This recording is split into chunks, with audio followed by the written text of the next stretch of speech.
वहीं से अंजू, उसका भाई आर्मी में, इधर सीमा का भाई भी आर्मी में, और उसी समय एक दूसरे का आना, ऐसा कैसे हो गया कि 10 दिन के अंदर इधर से उधर चली गई?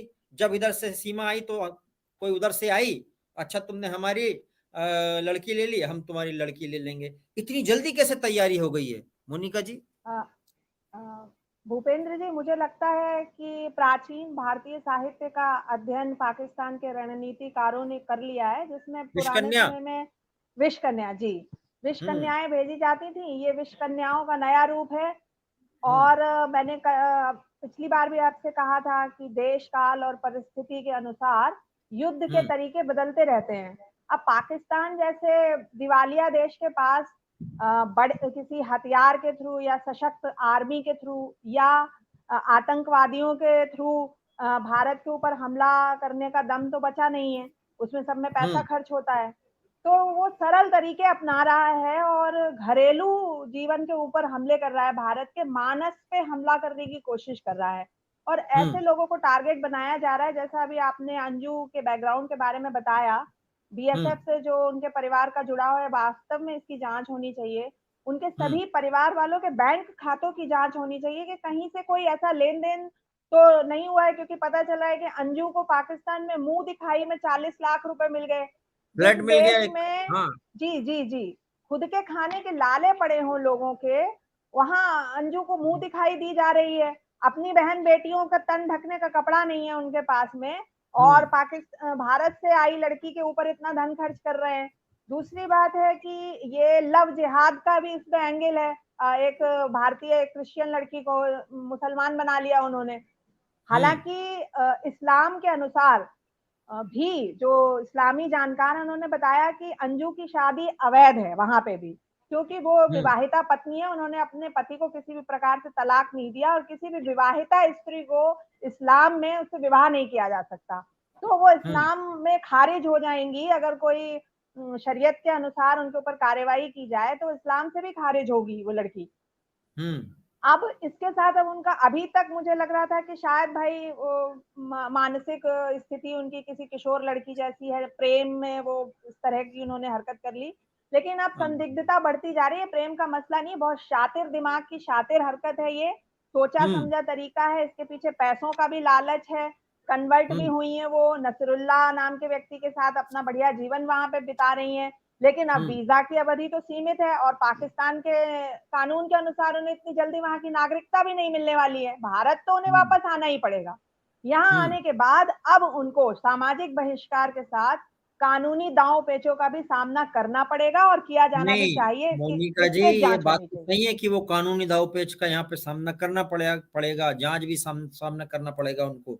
जी लेकिन जिस हिसाब से सीमा हैदर बात कर रही है, जिस हिसाब से अंजू की स्टोरी वहां चल रही है, लग नहीं रहा हमको कि वो कुछ भी इस तरह की चीज बता देगी जिससे हमको लगेगा कि वो जासूसी कि कोई कागजात यहाँ से ले गई हो, या कोई वो वहां के लिए वहां की मुखबिरी के रूप में, यहाँ हम वहां के एजेंट के रूप में हिंदुस्तान में काम करती देख रही, नहीं ऐसा नहीं, कुछ नहीं बोलेंगे भारतीय ऐसा। भारतीय एजेंसियां भूपेंद्र जी इतनी सशक्त हैं कि वो हम्म। उनसे सब निकलवा तो लेंगी। वो जितना अपने आप को चालाक समझ रही है उतनी है नहीं, नहीं तो इस तरह से ना पकड़ी, इस तरह से उनकी चीजें सामने ना आती।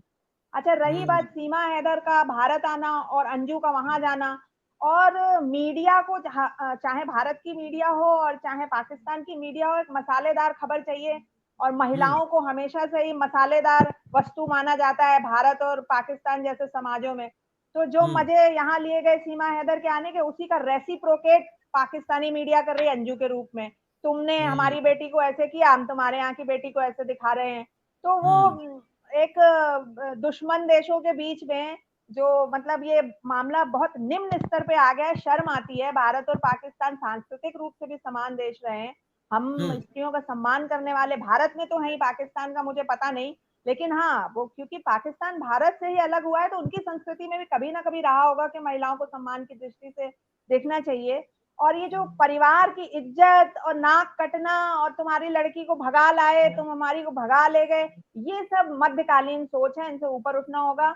और इसमें हमें सोशल मीडिया की भूमिका को भी देखने की जरूरत है कि परिवार के ऊपर हमले करने का एक बहुत अच्छा टूल बन गया है ये। विवाह संस्था, परिवार संस्था पूरी दुनिया में खतरे में है इसकी वजह से। खतरे में है। राघवेंद्र जी, आपको पूरी स्टोरी जानकर क्या लगा? वो जासूस है, अंजू भी एक जासूस है या नहीं है?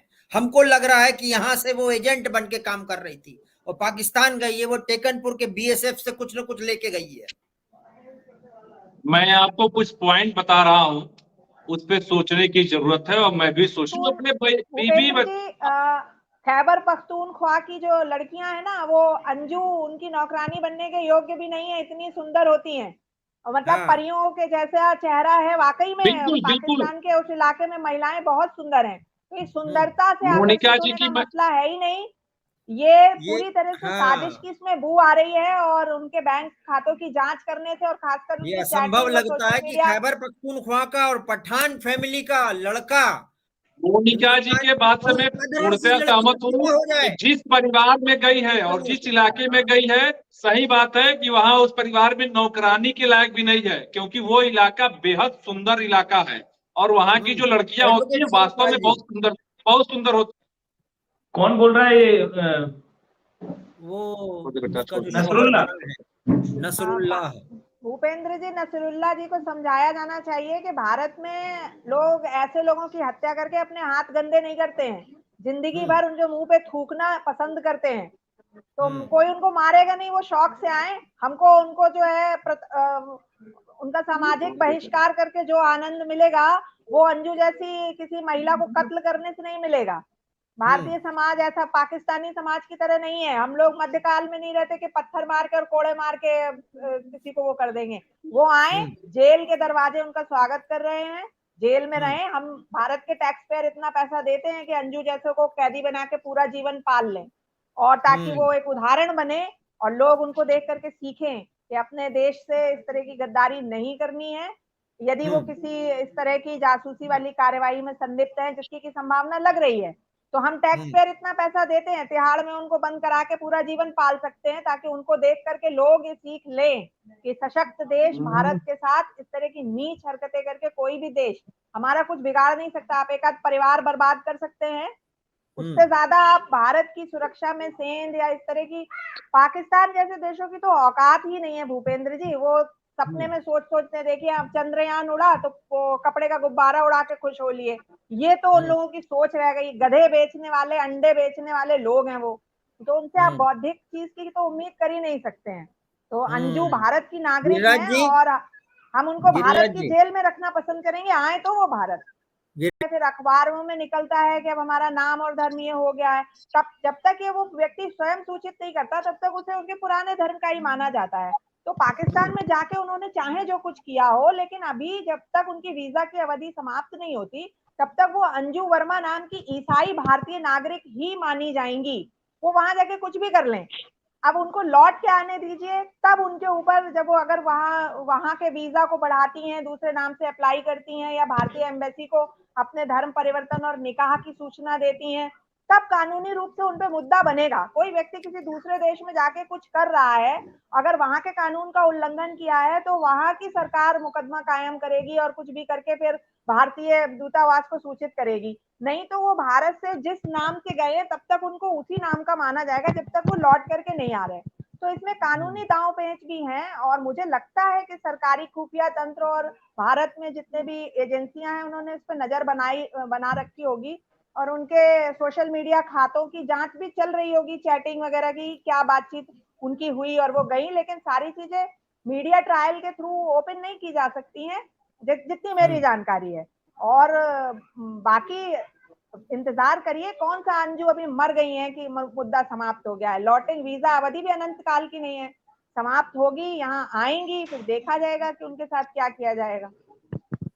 रवि गुर्जर, जो हिंदू लड़कियां हैं उन पे कितना अत्याचार कर रहे हैं, वो धन परिवर्तन हिंदू लड़कियों को तो छोड़ दीजिए सर, बलूचिस्तान की लड़कियों की तस्करी की जाती है चीन में। ये आज की खबर है पाकिस्तान से। और वो उनकी जो बलोचिस्तान की स्वयंभू प्रधानमंत्री हैं, वो भारत आई हुई है हरिद्वार में, नाइला कादरी बलोच। जी जी जी, उन्होंने ये स्टेटमेंट दिया है कि बलोच लड़कियां सुरक्षित नहीं है, और बलोच लड़कियों के साथ जो भी कुछ हो रहा है उसको तो वो बता भी नहीं सकती। लड़कियों का शरीर ड्रिल मशीन से ड्रिल किया जाता है, यातनाएं दी जाती हैं उन्हें अपनी बात मनवाने के लिए। तो पाकिस्तान पहले अपने यहाँ की लड़कियों को संभाल ले।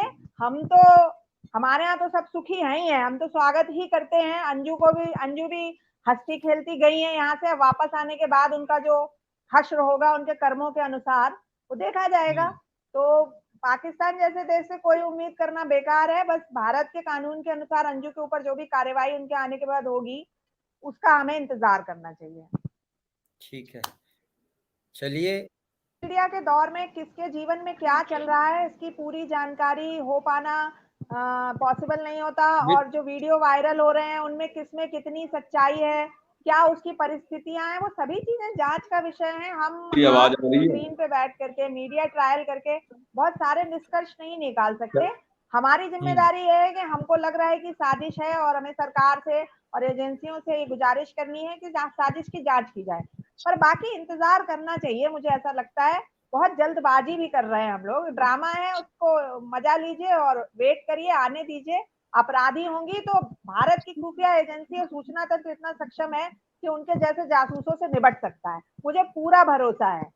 वरना वो मोनिका जी इस मोड में है, चीजें करके नहीं मोनिका जी इस मोड में है कि रंग और नूर का मजा लीजिए, थोड़ा इंतजार का मजा लीजिए, इस मोड में है। बिल्कुल। लेकिन मुझे एक शायरी याद आ गई।